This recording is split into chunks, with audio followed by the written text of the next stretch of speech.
Welcome into Behind Enemy Lines, a collaboration between the Paul Farrington Show and the Pack-A-Day podcast. Paul, joined by Robert Ziggy Ziegler up at Harvard University and Andy Herman of the Pack-A-Day podcast to react to Week 11 around the NFC North. Packers' big win over the Giants. I'd say a season-saving win for the Packers and a crushing game-losing field goal loss for the Vikings to the Chicago Bears, who continue to find ways to win late in games, miraculously at times. I don't know if this one Chicago felt like, they had controlled the most of the way through, and the Vikings almost pulled it off again against the Bears. But here we are now. The Chicago Bears, guys, lead the NFC North through 11 weeks of football. Did anyone, Andy, did you see that coming?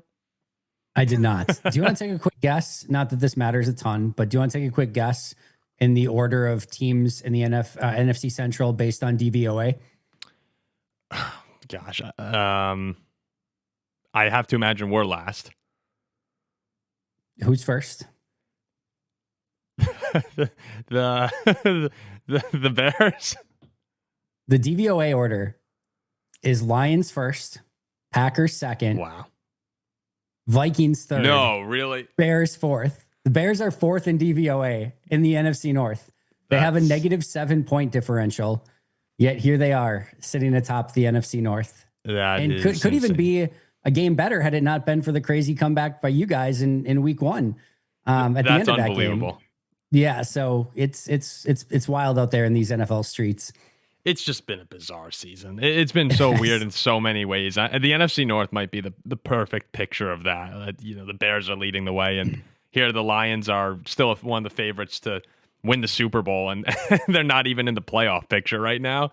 And then you guys too, right? The fact that the Ravens, the Lions, and the Chiefs, if the season started today or the postseason started today, would not be in the playoffs is, again, just another sign of absurdity in the NFL.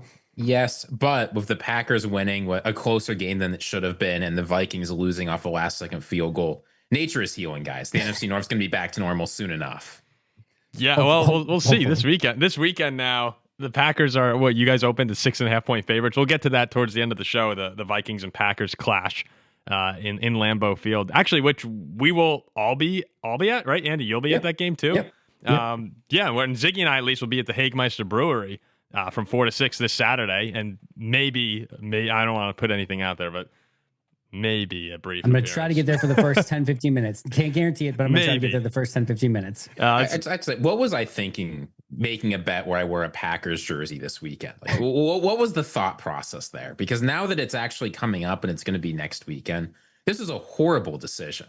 Yeah, Ziggy, I tried to tell you that. I think it was a great decision. I think it was a great decision. Andy, we bought him a custom Ziggy Packers jersey.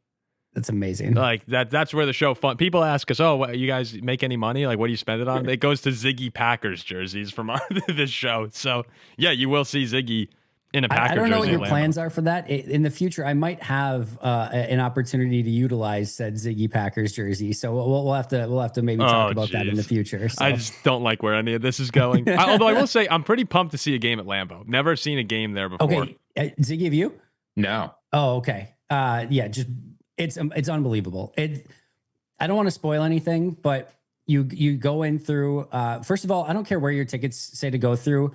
I don't know if it depends. If you want to go in earlier, go to like the back of the stadium, or if you want to get in quicker, go to the back of the stadium and then find your seats once you get in. If you want to like have the full experience, go through the atrium, and then it might take a little bit longer, but it's not by much. So go through the atrium, and then you get kind of the atrium experience, and then you go into the stadium from the atrium, and then eventually you're going to go to your section. And there's this little tunnel that you'll walk through, and walking through that tunnel from the concourse into the stadium and just having Lambeau Field open up to you is the greatest thing in the world. So enjoy every second of it. I always like from the press pass or the credentials we have to like walk around up top. It's this long elongated way of getting wherever, but you're like sort of above the concourse. And I love just seeing like people come in and walk in, and you can see like certain people that are like going in for their first time. And it's the coolest thing. So enjoy every second of it, regardless of what you're there for. It's always one of the most amazing experiences in the world. So I still remember stepping on the Lambeau Field for the first time, and that might have been the greatest moment of my life. So I can't wait to see a game at Lambeau. It's awesome. I have to imagine it's a little bit we were talking about after the draft, it felt a lot like the area, Notre Dame, when Ziggy and I, we're in college. You're just dumped in this tiny Midwestern town, this great football city or great football environment. So I'm kind of imagining that's what game day feels, a little bit like a college environment almost. It does. And that's just awesome. So. Yeah. There's so much history. Even though, I have a distaste for the Packers, I'm very excited to go and check out the football history side of things. You gotta, it's a cathedral. Like it's just immaculate. It's perfect. It's why, unfortunately, there's more and more visiting fans every year, is because it's become this like iconic, you have like bucket list item for visiting fans of like, well, I got to get to Lambo at some point, and you should. I hate to say it, but like every fan should get to Lambo at some point. Just hopefully, Packers fans first and foremost. Even LaFleur, he alluded to that in his press conference the other day. He's like, yeah, hopefully it's not filled with Vikings fans. I don't know if that was a shot at Green Bay fans or not, but it kind of felt it hasn't. It's just been different, and I think that the more that the cost of tickets has gone up, season ticket holders, like if you go to every single game, like, and again, this isn't like, complaining or anything, but like it gets extremely expensive. So you usually sell off like a handful of your, tickets, for a lot of people. And, when you do that, you're usually, a lot of people are just using ticket, sites and whatever. And, with that, again, that's become a bucket list item for away fans. And over the years, that used to be like 98% green and gold. And now it gets pretty full of opposing fans, opposing teams fans for sure. I remember people like us buy the tickets. Yep. Yeah. I remember the Lions game. Lions fans have traveled there well, but I guess not to make too many comparisons with Notre Dame again. But yeah, that's something that we get annoyed as ND fans. We had a Georgia game our freshman year with Ziggy where there were 30,000 Georgia fans in the stadium, and walking around, they're all saying, this is a place that it's a bucket list item as a football fan. And they were spending $800, $900 a ticket. It kind of makes sense to sell that one off, but it hurts the team on the field, and to some degree when you have 20,000 fans from the other team there. Absolutely. And Packers fans can't complain too much because the vast majority of games, the Giants game was like 50% Packers fans there. Yeah. And like, if you go to like a Rams game or a Raiders game or anything like that, and it's Jaguars, any of that, like it is just packed full of Packer fans. So it definitely works both ways. I've always compared Notre Dame to the Vikings with the heartbreak, but I'm kind of coming to this really frustrating realization that Green Bay might be the much better comp with the historical success and all right, I don't like this. Let's move off this. This is not where this was supposed to go. So the Giants-Packers game, Packers win 27-20.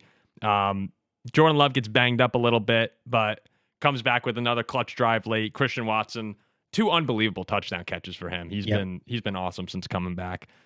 But I actually want to start, Andy, and ask you a question about the defense before we turn things over to the offense. I was kind of getting a back and forth with some of our listeners about whether or not this was a strong defensive effort from the Packers. I personally came down on the side of Green Bay's defense was not good in this game with, I think 4 actually, 10 plus play drives, another 9 play touchdown drive. Couldn't get off the field on 3rd down or 4th down, dropped interceptions. I thought that this was definitely a regression from the performance we saw against Philly. Where do you come down on that? I've had this conversation a lot this week because I think it's a really interesting conversation. So let me start by asking you this. All right. Sure. In general, like a 20-point performance in the NFL, you allow 20 points on defense. I would argue that's probably a winning performance more often than not. Would you agree? Yes. Okay. Jameis Winston, 19 of 29, 201 yards passing, no touchdowns, 1 interception, took 2 sacks on the day. If you look at an opposing quarterback performance, you would say, all right, if the opposing quarterback's 19 of 29, 201, no touchdowns and a pick, I feel pretty good about my defense's performance. Yep. Running the ball. They ran the ball a lot, but they averaged 3.77 yards per carry on the ground. My defense holds the opposing rushing attack to 3.77 yards per carry on the ground. That's just the running backs. That's not included Jameis Winston's 3 for 10, or just the running backs, 3.77 yards per carry.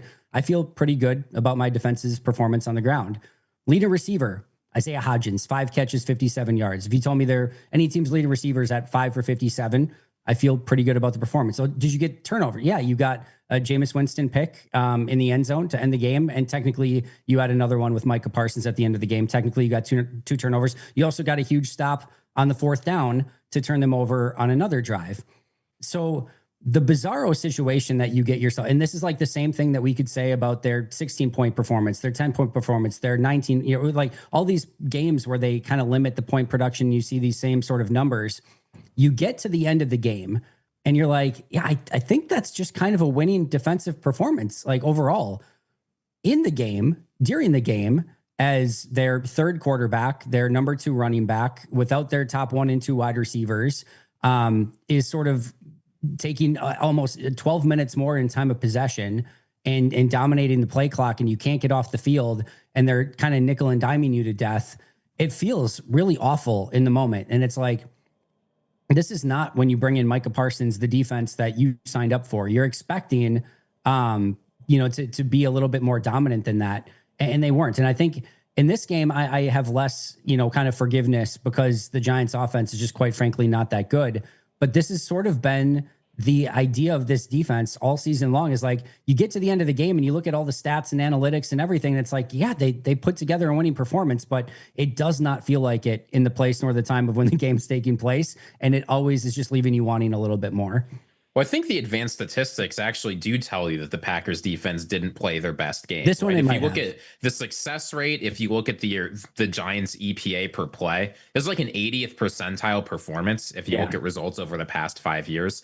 And a lot of that is going 10 for 18 on 3rd down. You talked about their great stop on 4th down. That was the only one. The other 3, the Giants converted. So I think generally the Packers defense has played as well or sometimes even better than the actual opponent score indicates. But this game, there was a lot of value lost. And that's not even counting how much EPA they must have lost to 3 or 4 dropped interceptions. Yes. Like when Jameis Winston's playing, you've got to take advantage of those plays. And the Packers got 1 and it was enough, but you could have had a lot more. They dropped 4 picks, which is the huge factor in this game. Of if they just hold on to almost any of those other ones, and again, who knows the butterfly effect, but it certainly feels like Green Bay could have held them, under on one of their touchdown drives. They dropped 2 interceptions on that drive. Yeah. On another touchdown drive, there was a 3rd and 15 screen pass to Tyrone Tracy, and Cooper reads it perfectly, has him in his grasp, and Tracy breaks out of it and then picks up the 1st down. And again, they end up scoring a touchdown on that drive. Like this has been the Packers story all year, but this is like this close to like a 40-13 game. And instead it's like you're fighting for your life at the end. Against Philadelphia too. I thought that was a great defensive effort. That was, just looking through the drive charts, and tons of 3 and outs, 5 plays, punts all over the place. The Giants, you had the 2 3 and outs early in the game, one of which came on a somewhat of a drop, I think it was, from, I believe, Wan'Dale Robinson. I think so. But it just felt like the entire game, the Packers, really couldn't generate many negative plays. The Giants would be in 3rd and 2, 3rd and 4, whatever it was, and someone would find their way wide open, and Winston converted. And Winston, for the most part, played pretty well, but put the ball in danger a lot of times and just never able to make that big play. I just so adamantly disagreed with everyone who said 20 points is 20 points when the drives are 11 plays touchdown, 16 play, 10-minute drive. Turnover on downs is great, but you're not allowing Love and the offense to get in any rhythm when they're on the bench for 8-9 minutes at a time. I just can't see that being a formula that has any success against Stafford in the playoffs, or even if you play the Lions again. I know they beat them earlier in the year, but you got to get off the field. I totally agree. And here's the thing too. You're basically saying well, we limited them to 20 points. Well, you cut the game in half because you allowed them these 10 and 12 minute drives. So yeah, if the clock's constantly running and there's fewer drives, inherently both teams are going to have fewer points in the game and fewer opportunities for points. But yeah, it does feel like they're living a little bit of a half-life with that. It was very similar to Carolina. They allowed only 16 points in that game. We talked about it, only 3 negative plays in that game. And one of the negatives, the forced fumble, actually went for a positive. So they just have not been able to generate those negative plays. And until they do so, it's probably going to continue to be the same story. Even the sacks, right? I believe Micah's, one of his sacks came on the final play of the game on the Winston, he was lining up for a Hail Mary, and Parsons forced the fumble. you take that away and it's one sack on the day between Correct. Parsons and McDuffie. And the pressure has been a problem now where Micah, over the last 2 games, I saw Micah has 13 pressures. The rest of the team is 12. And I'm surprised it's 12, to be honest. It feels like less than that. Yeah. And this validates the move to go get Micah a lot. Of course, we all know that was a great move, but why it was necessary and you couldn't just rely on guys to step up. But now you have Micah and you still need guys to step up. And I just don't know. Maybe Van Ness comes back and we just haven't really seen it from him so far in his career. There's got to be somewhere, right? Like along that D line. Are you looking at Gary? What guy are you looking at and saying we need more? Everyone? Everyone, but I mean, I think Rashawn Gary is very much in the spotlight of, hey, you were supposed to be the number 1 edge rusher on this team just a week before the season started, and you were going to have to be that guy. And now Micah's taking all this pressure off of you and taking a lot of the double teams and triple teams and making it so that you're getting one-on-ones. And you are in a super advantageous position because of that. You've got to be able to win, and he has not at a high enough level. And I would put Devontae Wyatt, since coming back from injury, very much in the same situation where he's had the last 2 games since coming back from injury, has been basically unable to generate any pressure and has not gotten off blocks well at all from a run defense standpoint either. They need both of those guys. And yes, LVN coming back should help and help the rotation a little bit. The other thing with Gary, and we've been talking about this from a Green Bay standpoint this week, but Gary played 1 fewer snap than Kingsley and Igbari in this game. And maybe we eventually find out this week that Gary is dealing with an injury or is on the injury report. This isn't super uncommon for him. It's not the worst thing in the world if you're going to rotate and he's going to play 38 snaps or whatever it was. That's okay. But man, when you come in, you better be fresh and you better be ready to make an impact, especially when you're getting some of these one-on-one third down scenarios. And again, we just haven't seen enough of that. So a lot of the focus right now is on Rashawn, and I think deservedly and rightfully so. I saw a chart that listed, pass rush attempts to quick pressures, or pressures under 2.5 seconds. And Garrett, no one in the league who has played as many snaps or had as many pass rushing opportunities as Rashawn Gary has fewer quick pressures in the league. And when you look at the chart, Micah's way up there at the top, and then Gary's just he's just sitting there at the bottom. And you're going, come on, like we got to get something from this guy. And it would be one thing too if it's okay, he's one of these slow burn defensive ends. He's going to convert speed to power. He's going to have to work his way through. If he's collapsing the pocket on the other side and, bull rushing somebody so that the quarterback can't step to that side, almost forcing them more to Mike. Okay. You would still prefer the quick rush and the quick pressure, but you could understand, there's still a ton of value in him collapsing the pocket from one side to force him into Micah's side, right? That would be beautiful. That would be gorgeous, but you haven't seen enough of that either. So it kind of, both things going hand in hand, where he's not winning quick and he's not collapsing pockets. You're seeing anything from Gary even earlier in the year when he was getting some sacks and it looked good. A lot of those were cleanup sacks. One was an unblocked sack. A couple were cleanup sacks from Micah Parsons, really the one generating the pressure. They need more from him for sure. So we've been very negative about the Packers coming off a win. So I'm going to try and say something here and turn it over to the offense a little bit. I know Jordan Love's initial stat line doesn't stand out too much. 13 for 24, 170 yards, 2 touchdowns. If you didn't watch the game, you might think it was a ho-hum performance from Jordan Love. But I actually thought watching this game, even though there was a plague of drops on the receivers, it was just one of those Green Bay games that seems to happen every year. This felt like a big bounce back game from the offense after a few times struggling, getting touchdowns on half their drives. Jordan Love playing the level of football that we expect from his contract. If I were a Packers fan, even though the defense would have me worried, I was generally happy about the offense this game, and it made me optimistic things will turn around the second part of the season. I don't know if this was Jordan's best game. I still think it's the Dallas game in the playoffs. PFF had this graded as Jordan's best game of his career. Again, just to show you the box score doesn't matter a whole heck of a lot sometimes. Of course, 7 drops by the receivers on offense. Was it 7? I thought it was 7. Yeah. Oh Jordan was phenomenal in this game. It was one of my favorite Jordan Love performances.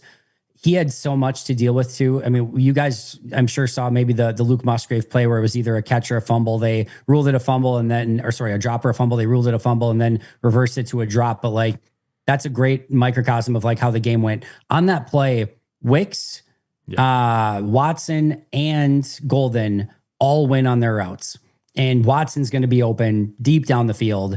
And even if you wanted to hit some of the other two, I think Wicks is eventually going to get cut off by like a roaming safety. And then, but Golden, one of the two is open on the side too. Sorry, Wicks and Watson are open. Golden's the one that gets cut off. And but there's an opportunity there for a big explosive play.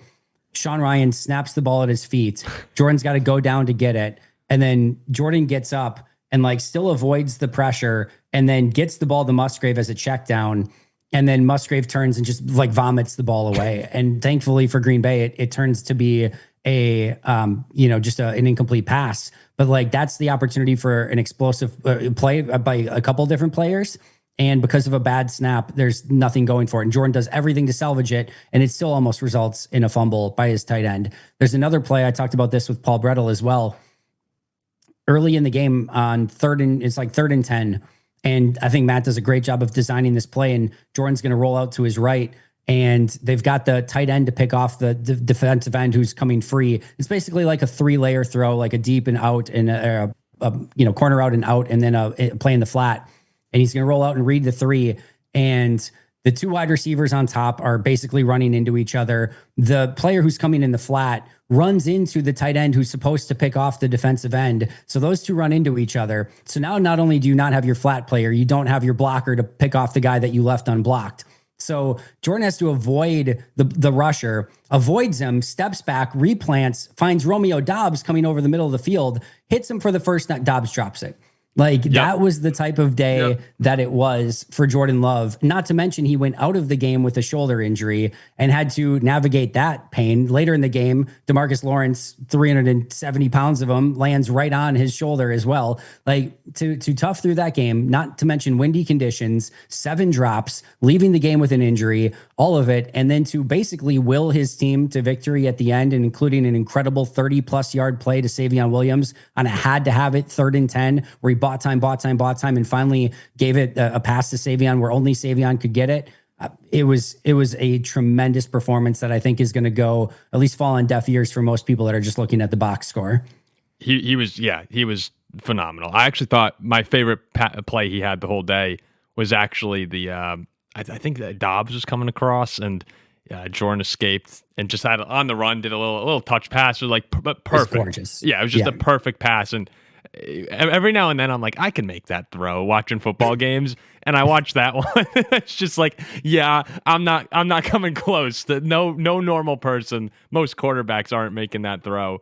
But yeah, it was a gritty performance for sure from Love. And he was under pressure a lot of the day too. I thought he wound up throwing off his back foot more times than not because people were bearing down on him. He got out of the pocket and I thought he had just a great day. And you're right, Andy. It probably is going to fall on deaf ears because all you see at the end is people talking about, the defense like me, or they're talking about the great catch at the end, or Josh Jacobs, who, look, for you guys, fortunately, it seems like he'll be okay, and might even play against the Vikings. It depends on the swelling of his knee. So he banged his knee on the concrete of the Jets and Giants stadium, and and basically had like a contusion. So apparently it's just all going to come down to, does the swelling go down enough between now and then where he can play? I guarantee you, knowing Josh Jacobs, he's going to do everything he can to play in that game. But it's obviously going to come down to a medical decision. Look, you don't have a lot of running back depth. It's important that he get healthy. I think the responsible thing to do is to hold Josh Jacobs out for the week. Totally agree. You don't need him to beat the Vikings, right? Hopefully you're right, actually. I hope that is right. I do wonder, though, one of the big changes I saw in the offense this game was Jordan aired it a lot farther than he typically does. Up until this point, like his average depth of target on passes was something like 8.5 yards. This game, it was over 12. Do you think there's some connection between deeper passes and a more efficient Jordan Love, and whether we might see that a little bit more from the offense? Because a lot of Packers fans, I think, with Watson healthy, have wanted to see that. Yeah, I think they have to. I just think that's their offense. I think that's Jordan. I think that's what they do best. They don't have anybody to run after the catch anymore. Jaden Reed is out. Tucker Kraft is out. They don't have rack guys. So, to me, they have to open up this offense more. And I get teams are going to play, soft defenses and put, a ton of guys in coverage and not by the play action. I still almost like Jordan's ability to make people miss and buy time and create plays, and these receivers' ability to get open more than I kind of like anything else in the offense. So I think this is sort of the way that they're going to have to live. And when especially if Jacobs is out this week, that's another yards after contact guy that's gone. To me, you just have to put it in Jordan's hands, let him cook a little bit. I think we saw that this week, and I'm hopeful that we see a little bit more of that moving forward. Too quick, and then we can wrap up the Packers, I guess. But unless you guys have more thoughts, but I had two quick questions for you, Andy. If we go big deal, little deal, or no deal, the first one I want to do is the drops with the receivers right now. Back-to-back weeks where it's been very noticeable to everybody watching. Big deal, little deal, no deal. I would love to just say like no deal or little deal, but when this has been an issue, going back all the way to last year and early in this year, it felt like, all right, they've kind of got it under control, and it wasn't really an issue in 2013, but now it's starting to rear its ugly head again. I'm hopeful that it's a little deal, but I'm nervous moving forward just because we've seen this in the past. And again, if you don't have run after the catch guys and you can't run the ball effectively, and you're gonna have to live in this, sort of spread it out, throw it down the field offense. Okay, but you better be able to pay off those opportunities when you get them. And Green Bay did a very poor job of that this past game. Yeah, and they're not just, a lot of these drops aren't, it's a tough contested catch like the Dobbs one and the Melton one from the Eagles game. These are like, right there. I mean, it's brutal. And the other one, the Melton one, by the way, did you Philly? see the ultra slow-mo of that against Philly? Yeah, no, I haven't seen the ultra. Oh, I think I did, but it's coming at him. His mouth guard is out of his mouth hanging down. I haven't seen that. It hits the mouth guard. And like takes a bobble right before he's about to catch it, because his mouth guard is out of his mouth and hanging down, and the ball literally hits his mouth guard. I don't know how much that affected it or not, but it literally hits his mouth guard before getting to him. I mean, you do see like when there's that slight deflection, anyone who's played football before, right? Like if there's like a slight tip or alteration of the ball, it can mess. I don't know how it's messing with your eyes, but that would be truly unbelievable if the mouth guard impacted it. And the other one I wanted to ask you was the kicking situation now. No. Big deal. I kind of knew that's where we were going to get. What would you do? What would you do? I think the wind was probably the bigger factor last week. It was, I mean, you saw it in Philly too. You saw it in the warm-ups for this game. The ball was flying all over the field, but like, how would you manage this situation? Mark Murphy screwed up so much. If he's going to take a bullet for the whole tush push thing, just go for banned special teams. We need to ban special teams the Green Bay Packers have been so bad at special teams for so long. Screw the tush push. You play the Eagles once a year. Just if you get rid of special teams entirely, that's when the Packers can get back to their, playing like they should play. I have no faith in anything special teams related. What I would do, I would go for it. I would go for 2. I would go for it on 4th and 21. Don't care. Go for it. Just go for it at this point. Dan Campbell. Yeah, I know, right? No, hopefully that this was a one-off for Haversick. The snap and hold weren't great on the second one. Mm-hmm. I have no faith, though, that he's going to come in and kick. I'm sure if McManus is healthy, they'll go back to him, but he's had a rough year too. It felt like for the first time, when they re-signed Whalen, who had a really good game in this game, their punter, and then re-signed McManus, they re-signed their long snapper as well. It felt like, oh my goodness, like there's the Packers have their kicker, their long snapper, their punter for like the first time in basically my lifetime. Like it feels like they are set at all three. At least maybe since like the 96, like the Super Bowl team, and when they had Hentrick and Chris Jackie, it felt like they had all three for the first time. And now it's just like, oh, nope, the kicker can't kick again. It's unbelievable. Yeah, that I couldn't believe. I was late to. I turned away after you guys scored the first touchdown, and I walked back in the room. And was like, "Are you kidding me? He missed again!" Like they just can't find a way to. I think once McManus gets healthy, it'll be okay. He's clearly hampered. Fingers crossed. Or not. Yeah. Or not. Yeah, who knows? I trust nothing. So the Viking game, as we said off the top, not yet. A 19-17 loss to the Bears. I really did get excited when McCarthy led him down the field and found Addison for the go-ahead touchdown. Right before that, I texted our good buddy Weston, who's a big Bears fan.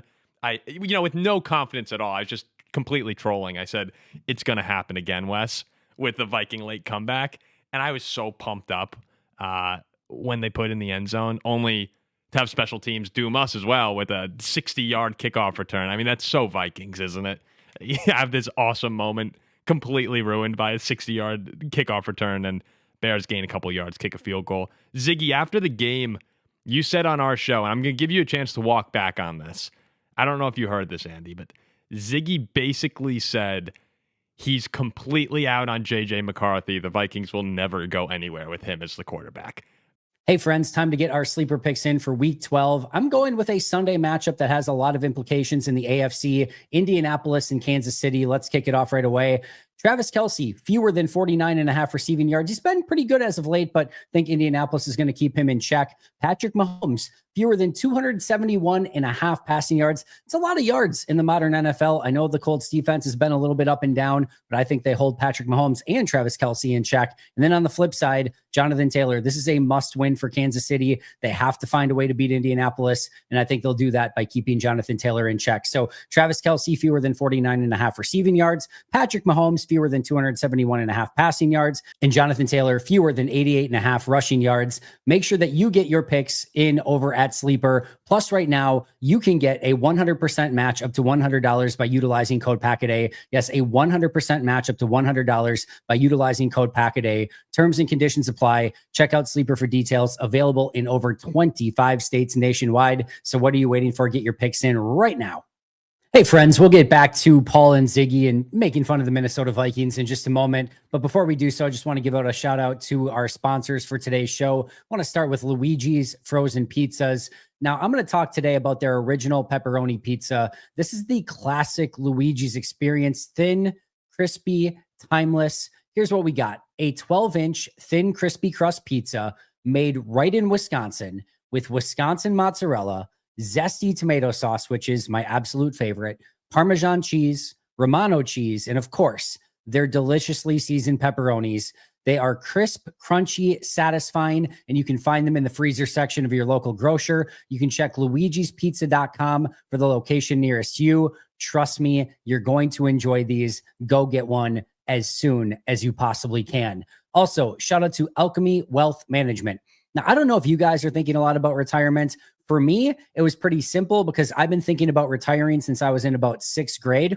But whether you are just thinking about it, already retired, or right near the state of retirement, you should check out retirewithryan.net and work with Ryan Nelson of Alchemy Wealth Management to get your plan either in motion or better set for your financial future. He makes it super simple, cuts out all the jargon, and makes it so that you have the best plan for you in your personal walk and financial journey. So check it out again over at Alchemy Wealth Management, retirewithryan.net, and get your financial future sorted out today. So that's not quite what I said. Okay, what I'm sorry. Said What was, did you say? I am not familiar with any time in NFL history where a quarterback in this good situation has had this bad of a start and has turned it around to become a really productive quarterback. Indeed, like The Athletic ran a headline this morning: can Vikings quarterback J.J. McCarthy turn it around, a la Panthers quarterback Bryce Young? I saw that. So it seems like that might be what people are targeting. What I said was, if somebody can give me the historical comp of a quarterback with the all-pro wide receiver 1, the really strong wide receiver 2, the good offensive line, the good head coach, a year to sit back and learn the system, and then had, by EPA per play or by whatever metrics you want, basically the worst performance in the NFL through 6 or 7 games, and you can show me the guy who's turned into a quality starting quarterback, I'll walk it back. Until then, I am not confident that J.J. McCarthy is going to get better, and every week that he puts out a bad performance should decrease your confidence as a Vikings fan that I'm wrong. I'm sure you guys have seen the tweet from our from Skull Cole on Twitter. Yeah, I did. It's phenomenal. It's brilliant. The tweet says, here's number 1, cut J.J. McCarthy, officially declaring him a bust. Number 2, sign McCarthy, former draft bust, and have Kevin O'Connell fix him. It is just absolutely perfect. It's brilliant. It's brilliant. It's got 2.1 million views already as we're recording this, deservedly so. It is a fantastic tweet. It is hard to find a comp. And one of the reasons I felt so confident in McCarthy was because of the situation too. He was out of situation. And I know people say like, well, Michigan carried him as a quarterback. And it's like, well, he's in a similar situation in Minnesota. They've got the running back, they've got the coach, they've got the quarterback's coach, they've got the wide receivers, the tight end, felt like the offensive line. And it just has not come anywhere near close. I mean, you talked about the analytics, Ziggy. Analytically, McCarthy it's comical where he's substantially worse than Dylan Gabriel and Cam Ward, who are themselves having terrible seasons. Really rough years. This is one I'm probably just going to have to take a draft eval L on if this continues the way that it is. It's frightening. And like some of the plays too. It doesn't look good at the moment. I'll put it that way. I will say we know quarterbacks, especially right now, like they take time to develop. He's one of the youngest, but man, the learning curve looks extremely, extremely steep for him right now. And I'll admit the thing that worries me about JJ McCarthy is all this time, and Paul and I have talked about this, we were sold on maybe the physical stuff's not there, maybe the experience isn't there, but the mental side is 100% there, and he's ready to go on that front. And while it's obviously hard to separate those, it just doesn't feel like any part of the game is going well. The throw velocity is not there, but he's also off target. The mechanics don't seem to be going great, but he's also failing to get his reads and getting overwhelmed. Physically, he struggles once he throws more than maybe 15 or 20 passes a game, but he's also having a hard time navigating the pocket. It's like, it doesn't seem when I watch JJ McCarthy outside of the last drive of the game, where you see, here's why the Vikings drafted this guy and believed in him. Like basically anything on the development front is going well. And it doesn't seem like he's getting better as the season goes on either. Paul, save me from this. Bail me out here. Tell me something to be positive about. Well, I will just say, we do have to acknowledge a couple of the late game heroics that he's had. I don't think everybody in the league has that trait. I think that's sort of I don't want to say you're born with it, but I do think he has that. I think he has that moxie to him. Then in big moments, he plays his best. I really do believe that. And I think Kevin O'Connell said it's now about taking that JJ McCarthy and having him be that way on 2nd and 5 in the second quarter of a football game. Totally understand it. But I do think we have to give him credit. He has had a couple big moments this year, even if they are few and far between. But Ziggy, I actually had my come to Jesus moment yesterday with JJ McCarthy. And I realized just how ridiculous everyone's being. Like, truly ridiculous. Because he has been shockingly bad, but people are calling for Max Brosmer to play. I mean, at one point on Sunday, I think I actually said, yes, I think at one point on Sunday, I said Max Brosmer, put him in the game.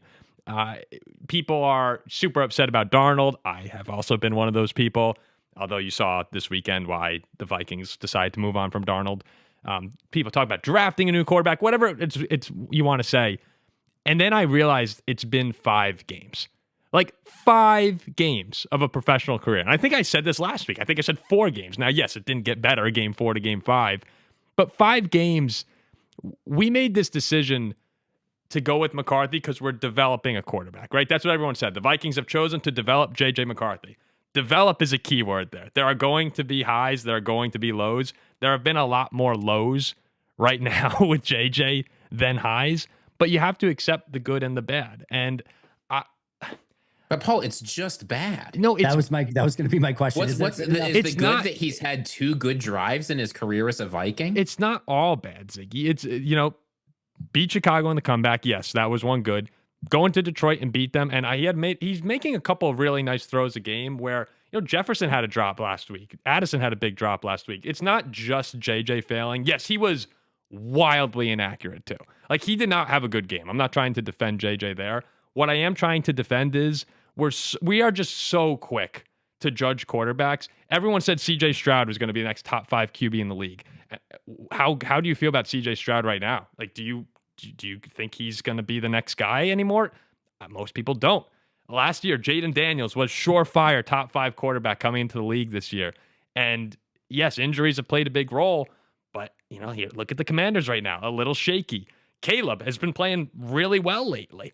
And the first, they lost 10 games in a row last year. I just think, and even Drake May, right? Drake May didn't get a lot of attention last season. Now he's an MVP candidate. We're talking 5 games into a career. And I really think everyone needs to slow down a little bit on, if you say he had a bad, like, let's analyze this individual game by individual game. Yeah, he was horrible. But I can't just come out here and say, oh, we made, like, it's over. It's 5 games. When everyone else around the league is clearly, you got to give it time and you got to let O'Connell do his thing. So I'm just over the JJ has failed conversation until, next Thanksgiving. If he still sucks, then we could sit here and go, okay, yeah, that went really, really poorly. But it's too early. I think the big thing when you are a fan of a team that's got a young quarterback, and you mentioned, like, you're looking at you need to see signs of progress, right? That's what you're looking. It doesn't have to be perfect. Sometimes you're going to take 1 step forward, 2 steps back, and it might even be 3 steps back and then another step forward. There's going to be those growing pains for sure. You're just looking for some signs of, like, what could this look like? And like, if you put together like the perfect JJ McCarthy game so far, is that good? And probably if you took probably his best 4 quarters of play and put it in one, yeah, you're probably looking at that probably looks pretty damn good. It just, can you see a game where it looks like, all right, he played well enough through the entirety of a game where it's like, that's proof of concept of what this could become moving forward. And again, that's not always going to happen in your first 5 games as an NFL starter. Like, if you're looking at the pessimist side, you could say, man, CJ Stroud and Jaden Daniels looked freaking unbelievable. And even they are struggling, in their second and third years. And they looked like, if you're not looking good right away, then what is that next step? But every quarterback's different. As you mentioned, Drake May, Caleb Williams, there's a ton of others as well. Jordan Love, I promise you, would have looked as bad, if not worse, in his first, year and a half as a starter. Go to that Chiefs game the first time he started. Looks probably eerily similar to what JJ McCarthy looks like. And I think where we all probably thought, Vikings fans, I'm sure, and I think myself and a lot of other people looking at this, of like, this is the ideal scenario. You're going to Minnesota, you're going in this, the flip side that I don't think got looked at as much is, that was a team that was ready to win. And that comes with expectations and pressure right away to win. That's a lot for a young quarterback, especially, again, I think youngest in the league from a starting standpoint, to deal with and to have. And I mean, you can tell Justin Jefferson's not exactly hiding his feelings at times of how things are going. That, I'm sure, doesn't, ease anything either. And then the other thing, which I don't think any of us could have planned for, and some of the Cinderella slipper is falling off, but when you see Daniel Jones and Sam Darnold playing for overall the course of the season as well as they are, and you decided to go with this quarterback because instead of the other two, and the other two look, at least comparatively pretty freaking incredible. Now, again, that ups the pressure of, like, you need to live up to doing what they're doing because they chose you over those 2 guys. So on paper, again, it looked like this is what a perfect scenario, but man, expectations are a pain in the ass sometimes too. But wouldn't you like to see something against one of the worst secondaries in the league? I mean, yes. Joe Flacco hadn't thrown that many yards as he did against the Bears. I mean, it was the most in his career by nearly 100. He hadn't come close since 2011. It had been 14 years of Joe Flacco playing worse than that, and then he got to play the Bears, and it went better. Jackson Dart had an outstanding game. Tyler Huntley had one of the best games of his career against the Bears. The secondary is injured. The defensive line is not getting pressure. And then you see JJ McCarthy, not 400 yards, not 300 yards, not 200 yards, not 175 yards, 150, a touchdown and 2 interceptions. I know I'm being very negative, but just show me the comp, Paul. No, I can't show you the comp. And there isn't one. There were, you just watch the first drive, and he has 2 horrendous misses to Addison and Jefferson. And there's multiple. He's thrown 8 interceptions in 5 games. You can't win in the NFL when you're losing the turnover battle like that. But one last thing I'll say about JJ and Andy, you brought it up talking about the win now for the Vikings, and a lot of people get caught up on this decision saying the window's now. Like, this is the window that the Vikings were supposed to have.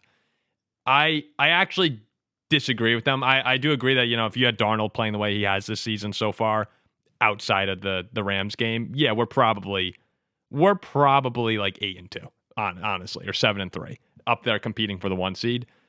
But if JJ works out the way O'Connell sees it and Kwesi sees it, the window is 10 years, 15. Like, sure. It's the Joe Burrow quote. The window's as long as I'm here.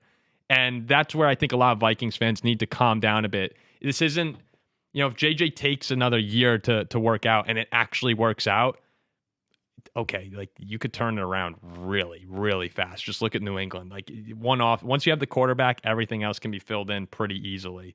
But there is a big difference between us and New England. We're number one in cash spending this year in the NFL. The Vikings are currently projected $40 million over the cap next year.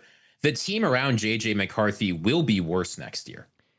Yeah, so but if it's not like New England was able to go and Drake Mays showed some signs of improvement, and they could say, okay, he's getting a little bit better. Let's add a bunch of pieces to help him out. Let's bring in a new receiver. Let's add some players on the defense.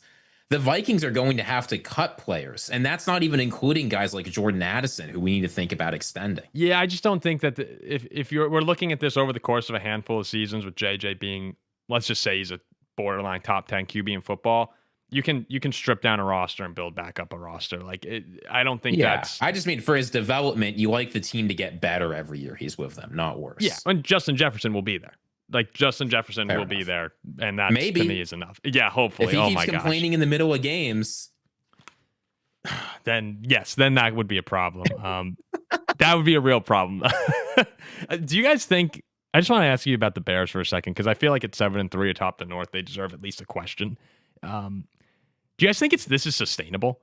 Like they're winning games miraculously, but they also have been running the football really, really well with Swift and Monangai. And their defense, while it has been gashed, they lead the league in turnovers and turnover differential.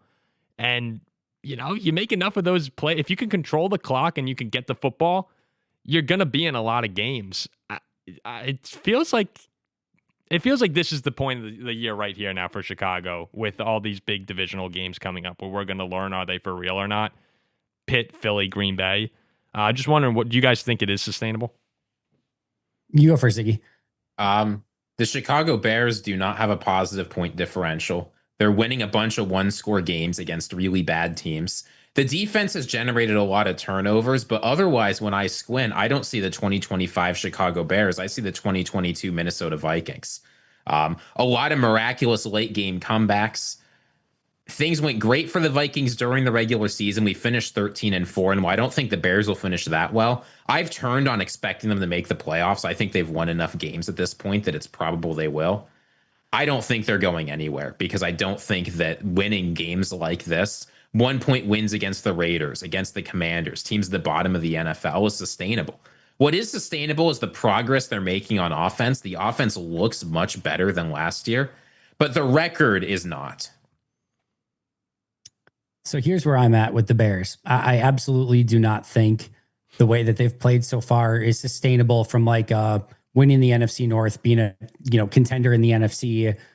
I still think of the top 8 teams. If you really look at kind of the cutoff as San Francisco, or is it Detroit is number 8 right now? I still think they're the 8th of those 8 teams. But what I will say is I think they're going to continue to be a pain in the ass to play. I don't think anyone really wants to play them. I think they're going to be a hard fought game every single time.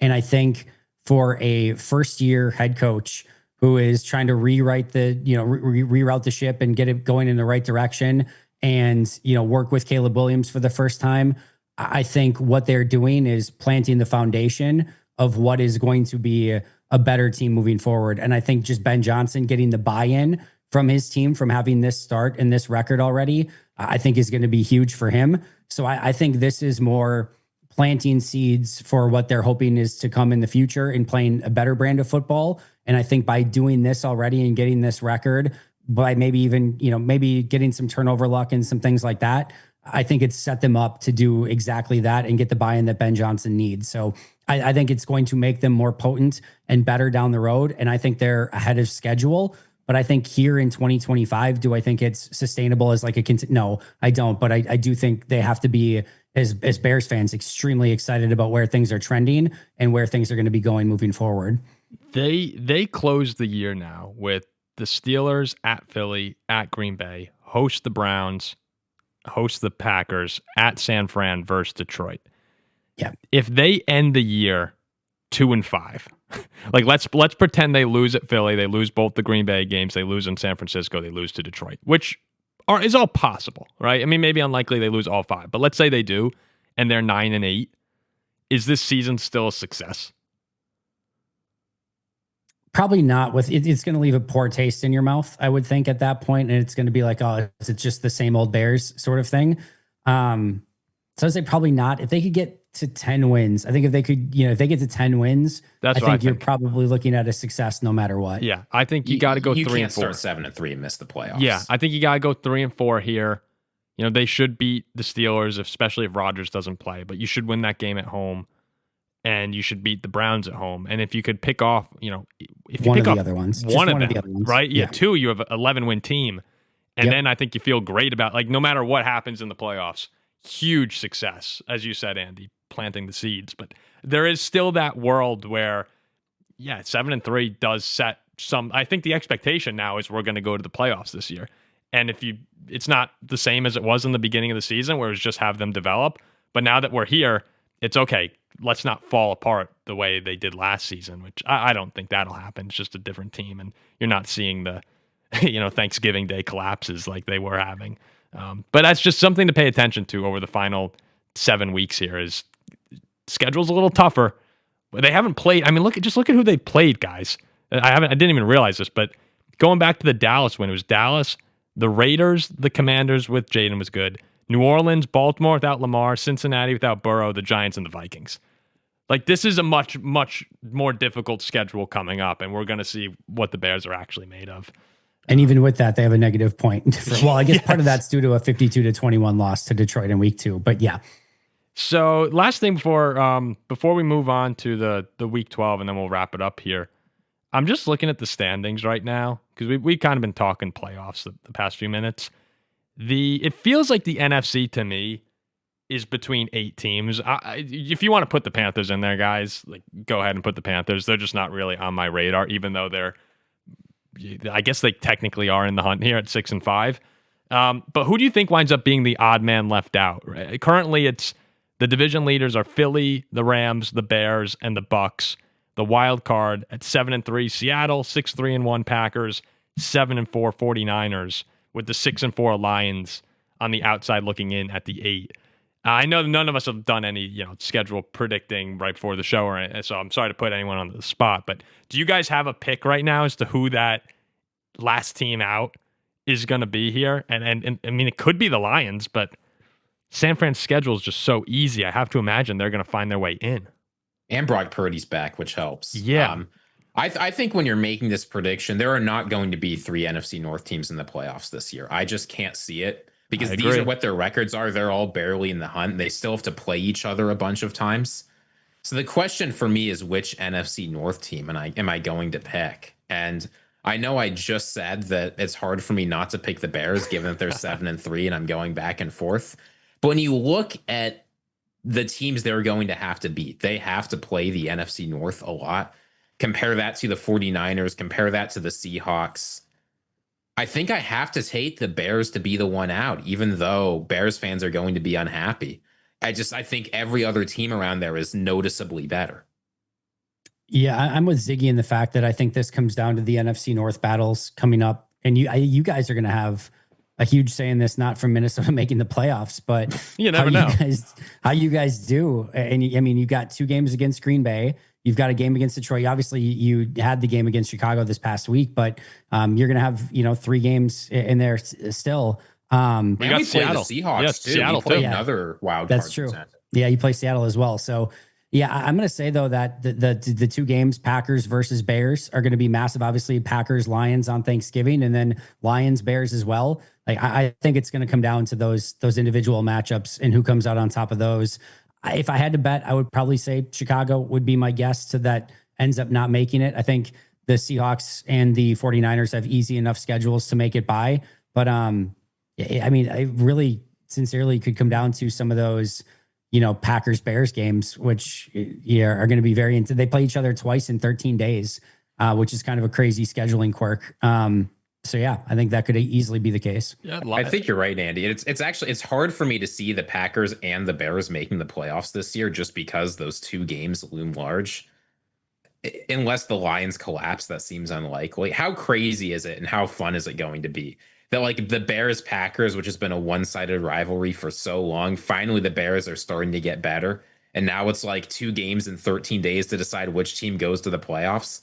Like the NFC North message boards are going to be off the charts. Oh, it's going to be Yeah, I great. think so. But I'm looking too. Detroit's got Green Bay at the Rams, and I'm circling, and I kind of circled at the beginning of the year the 49ers Chicago game, Week 17 in San Francisco, could be a massive one as far as wild card goes. But then the following week, the Bears host the Lions. I think those last 2 Bears weeks right there, and yeah, the Packers games are huge as well. So Chicago really has their opportunity against everyone. But those last 2 weeks in particular, I'm looking at the Bears, 49ers, Bears, Lions, and loser might be out. It's going to be a great end of the year. The Bears, honestly, we talked about the Minnesota. The Bears are going to have so much say in this playoff pick. Even the Steelers game this week is going to have huge implications in the AFC North. And then they've got Philly, which doesn't affect the East, but certainly could affect playoff seeding. And then Green Bay twice, San Francisco and Detroit. Chicago is going to be pretty much must watch for playoff seeding in a lot of ways the rest of this year. No, it'll be great. I mean, and it's fun. It's fun to also have Packers Lions on Thanksgiving. Like that game really meaning something. Past few years, Bears Lions didn't move the needle for me. Other than the end was awesome. The end was hysterical. Yes. But all right, let's do the predictions for Week 12, and we'll wrap it up here. Oh, wait, one question. Before we get to predictions. Okay. Where are we at? Where are we at on the tank watch for the Minnesota Vikings? Are either of you on tank watch yet? Do you still want wins, or do you get to like good football, but like, oh, we lost on a last second field goal, shucks sort of mode? If we lose this week, I'm there. If we lose to you guys, if we beat you guys, I'll find it in me one more time. I'll have one last ride with the dark magic. But I'm gonna say if we lose to you, gosh, we go to you, then go to Seattle. Yeah, I am not on tank watch for the following reason. As nice as things have been for the Vikings for the past few years, I am just getting the sense watching this team like the locker room is ready to blow. We're seeing Justin Jefferson, Mr. Consistency, start to get upset.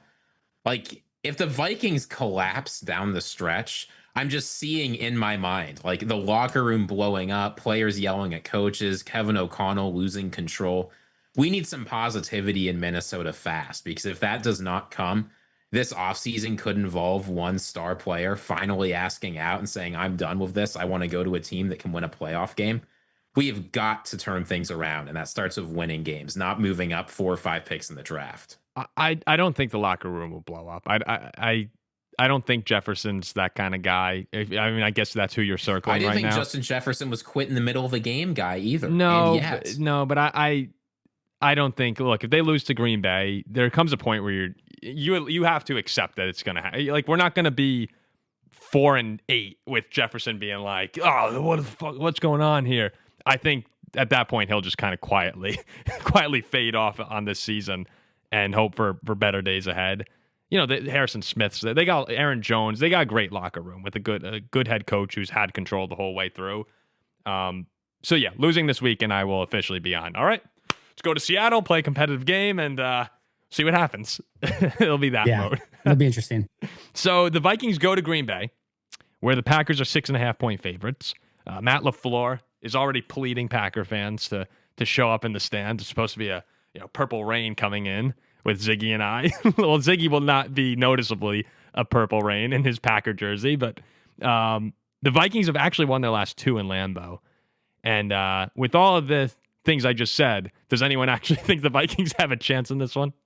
The Packers have not covered a big spread like this. They also have not played a quarterback like J.J. McCarthy yet. I'm out. Packers win. Packers cover. They get their get-right spot right before the Thanksgiving game. I'm with Ziggy. Although I told him before the show, the last time I felt this confident that the Packers were good and the Vikings were bad, the Packers lost to Carolina at home and the Vikings beat Detroit. So if Vikings fans are looking for some optimism, maybe it's that. But I'm going to say Packers.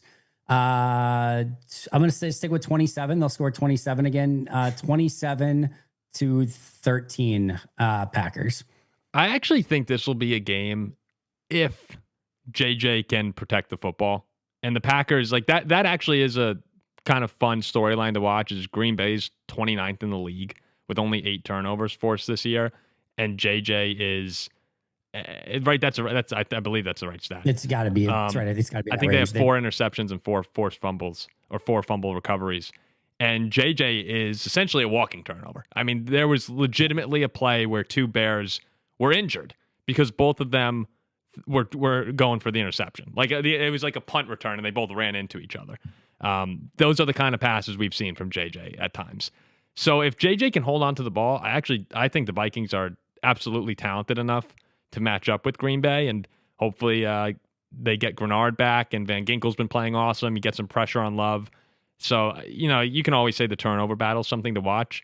I think it'll be a competitive game, and my guess is it's one that Green Bay does force a fourth quarter turnover to go and make it a 2-score game. So I think they win by about 10 points, and I'll also go with the Packers. But I think it'll be fun. I was going to say the good news is if JJ McCarthy throws them 3 passes, they might just drop it anyway. So you do have that potentially going for you. Yeah, this could be a record for drops in a game. Dropped interceptions, yes. It could be very ugly. And pay attention to Ryan Kelly, the Vikings center, to see if he plays in this one. Probably not would be my guess, but he was really good before getting hurt. And I think Brandell's been in, and he's just been atrocious. Giants at Lions. Lions are 10.5-point favorites. I believe Lions. Jackson Dart will be returning. Yeah, I got Lions. No concerns there for Detroit. Yeah, the Lions win just fine. Yeah, they blow out bad teams. And last one, Steelers at Bears. Bears are 2.5-point favorites. Rodgers seems to be up in the air with the wrist injury. He won't need surgery. Who you guys got? I have not been high on the Steelers team, but neither have I been high on this Bears team. This game has big implications for them both. I'm going to take the home team. I think that Chicago is rolling. I think that they're excited. I think the fans are going to show up for this big time. Aaron Rodgers has inflicted a lot of damage to the Bears at Soldier Field, and maybe is what's likely to be his last visit ever. The Bears get some revenge and manage to beat the Steelers, whether Rodgers is playing or not. Let's get the Bears to 8-3 before that big collapse happens. So yeah, they'll go 8-3 before they start their really tough part of the schedule, and then we'll see what happens after that. But I say they win this one in a very close game. I'm with you guys for picking Aaron Rodgers to lose at Soldier Field. if he plays. Yeah, if he plays. If he plays. You're right. If Rodgers plays, I'll switch to the Steelers because he owns them. Andy, if the Vikings win, should Ziggy and I rush the field? You do not do that. That's a bad idea. That's a bad idea. He's speaking for himself here. Yeah, you're just going to see the Ziggy jersey. You see a Packers jersey rushing the field after a Vikings win. Be amazing. All right, we'll wrap it up there. Thanks, everyone, for tuning in. Andy, go ahead and close it out for us. I don't have anything great to close today. Just enjoy Lambeau Field. I know you're going to be there, unfortunately, as Vikings fans, but it is one of those bucket list moments, and it's absolutely awesome to be there. So, enjoy the glory of a team with a winning tradition, and maybe that'll change something in your hearts. Their hearts grew 3 sizes that day, or something like that. But enjoy the game. Enjoy this week, everyone. We'll be back next week. Ziggy, Paul, and myself. Follow us on social media wherever the heck we are. But until next time, and as always, enjoy football.